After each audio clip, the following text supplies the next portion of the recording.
Sir ഇപ്പോൾ ഒരു അസിസ്റ്റൻറ്റിൻ്റെ കാര്യം പറഞ്ഞു. അപ്പോൾ അസിസ്റ്റൻസിൻ്റെ കാര്യം പറയുമ്പോൾ ഒരു അസിസ്റ്റൻറ്റിൻ്റെ കാര്യം എന്താണെങ്കിലും നമ്മൾ ചോദിച്ചിരിക്കണമല്ലോ, അങ്ങനെയാണല്ലോ.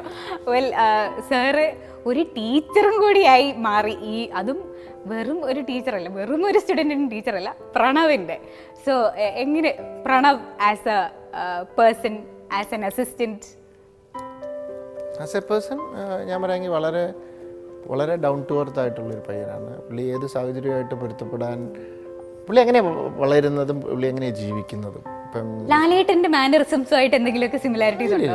ഭയങ്കര ഒരു ജോളി ടൈപ്പാണ്. പക്ഷേ അതല്ല, അവിടെ നമ്മൾ വർക്ക് ചെയ്യാൻ വന്നപ്പോൾ, പാപനാശത്തിന് വർക്ക് ചെയ്യാൻ വന്നപ്പോൾ പുള്ളിയുടെ അങ്കിളാണ് പ്രൊഡ്യൂസർ. ഞങ്ങളെല്ലാവരും ഇവിടെ റിസോർട്ടിൽ താമസിക്കുന്നു. പുള്ളിക്ക് അവിടെ റൂം പറഞ്ഞു. പുള്ളി അവിടെ അസിസ്റ്റൻസിൻ്റെ കൂടെ ലോഡ്ജിൽ പോയി താമസിച്ചത്. അപ്പോൾ പിന്നെ പുള്ളിയുടെ ലൈഫ് സ്റ്റൈലും അങ്ങനെ ബസ്സിൽ യാത്ര ചെയ്ത് ഹിമാലയൻ ട്രിപ്പുകളും കാര്യങ്ങളും.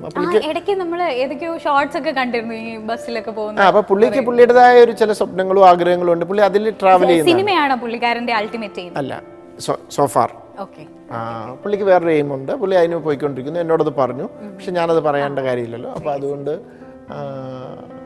ഇപ്പം 2 പടം അത് കഴിഞ്ഞ് ജോസൂട്ടിയുടെ സമയത്തും വന്നു 2 പടം.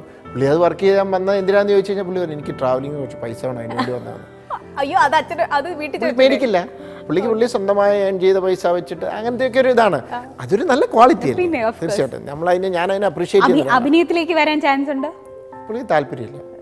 എന്തോരം പ്രശ്നം. എന്നെ എവിടെ നിന്നൊക്കെ വിളിച്ചു, ഫോക്സിൽ നിന്നൊക്കെ, ബോംബെ ഫോക്സ് കമ്പനി അവിടെ നിന്നല്ലേ നമ്മുടെ 20th സെഞ്ച്വറി ഫോക്സിൻ്റെ അവരൊക്കെ വിളിച്ചിട്ട് ഞാൻ വഴി സംസാരിച്ചു. ഞാൻ പ്ലീസ് ഒഴിവാക്കിയിരുന്നു. പുള്ളിക്ക് ഇതുവരെ പുള്ളി ഇൻട്രസ്റ്റഡ് അല്ല. ഇനിയിപ്പോൾ നാളെ പുള്ളി ചെയ്യുമെന്നറിയില്ല. സോഫാർ പുള്ളിക്ക് ഒരു ലക്ഷ്യമുണ്ട്, അതിന് വേണ്ടിയിട്ടാണ് പുള്ളി ഇത് ചെയ്തുകൊണ്ടിരിക്കുന്നത്. പിന്നെ ആസ് എൻ അസിസ്റ്റന്റ് ഡയറക്ടർ ഭയങ്കരമായിട്ട് ഹാർഡ് വർക്ക് ചെയ്യുന്ന പയ്യനാണ്. അതായത് ചെയ്യുന്ന ജോലി പക്ക നീറ്റായിട്ട് ചെയ്യും. അതുകൊണ്ടാണ് ഞാൻ 2ാമത്തെ സിനിമയ്ക്ക് വിളിച്ചത്. 2ാമത്തെ സിനിമയ്ക്ക് വിളിച്ചപ്പോൾ പുള്ളി വന്നു. ഇപ്പം ഞാൻ ചോദിച്ചു ഇങ്ങനെ അടുത്ത പടം തുടങ്ങാൻ പറ്റുമോ ചോദിച്ചു. ഇല്ല, പുള്ളി മറ്റേ ഒരു കാര്യത്തിൽ ജോലിയില്ലാന്ന് പറഞ്ഞല്ലോ, അതിലാന്ന്. ഞാൻ ഓക്കെ ഫൈൻ. ഓക്കെ.